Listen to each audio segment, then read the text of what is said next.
नॉक्सचा आणि अर्थातच वाढत्या प्रदूषणाचे। आणि यावरच उपाय म्हणून हे कर्मचारी आता पर्याय स्वीकारतायत, तो कारपूलचा।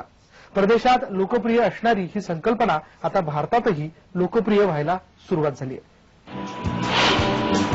स्वप्नील चव्हाण दररोज कर्वेनगरहून हिंजवडीला जायचा। दररोजचा तासाभराचा प्रवास आणि त्यातून ट्रॅफिक जॅम, त्यातूनच पेट्रोलच्या वाढत्या किमती यामुळे स्वप्नील वैतागून जायचा। कारपूलचा पर्याय स्वीकारायचा तर नेमके आपल्या एरियामधून आपल्या वेळेला जाणारे लोक सापडणार कसे? पण यावर त्याला पर्याय सापडला, तो कारपूल अड्डाचा। सोशल नेटवर्किंग साईटवरनं पण मला या ॲपबद्दल कळालं। हे ॲप जेव्हापासून मी वापरायला सुरुवात केली तर पहिली गोष्ट म्हणजे मी दररोज एकटा ड्रायव्हिंग करत यायचो। आज माझ्यासोबत 2 कलिग्स असतात। कारपूल अड्डा म्हणजे आपण जाणार असलेल्या मार्गावर कोणी जाणार असेल तर त्याला कारपूल ऑफर करण्यासाठीचं ऍप्लिकेशन।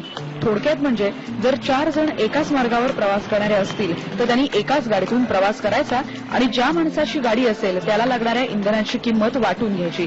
यासाठीचं हे मोबाईल ऍप्लिकेशन। ज्यांनी हा कारपूल स्वीकारलाय त्यांनी इंधनाची किंमत, अंतरानुसार पैसे ज्यांची गाडी आहे त्या माणसाला द्यायची।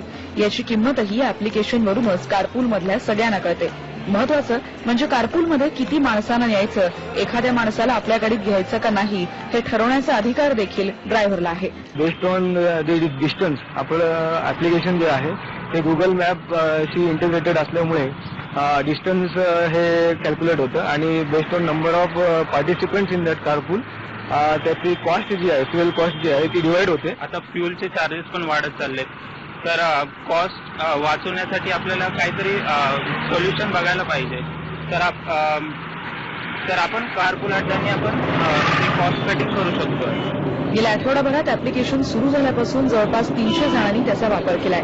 हिंजवडीमधल्या ट्रॅफिक जॅमच्या प्रश्नावर एकीकडे प्रशासनाकडे पाठपुरावा तर केला जातोय, तर आपल्या पातळीवर थोडासा प्रयत्न म्हणून आयटी प्रोफेशनल्सनी टाकलेलं हे पाऊल यशस्वी ठरतंय।